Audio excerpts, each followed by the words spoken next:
खण्डमण्डलाकारं व्याप्तं येन चराचरं तत्पदं दर्शितं येन तस्मै श्रीगुरुवे नमः। आकाशात् पतितं तोयं यथा गच्छति सागरं सर्वदेवा नमस्कारं केशवं प्रति गच्छति। ब्रह्मा तू है, विष्णु तू है, ओंकारेश्वर शिव भी तू।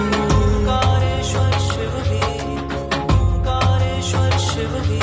ब्रह्मा तू, विष्णु तू, ओंकारेश्वर शिव भी तू। ओंकारेश्वर शिव भी, ओंकारेश्वर शिव भी तू। ओंकारेश्वर शिव भी तू, ओंकारेश्वर शिव भी तू।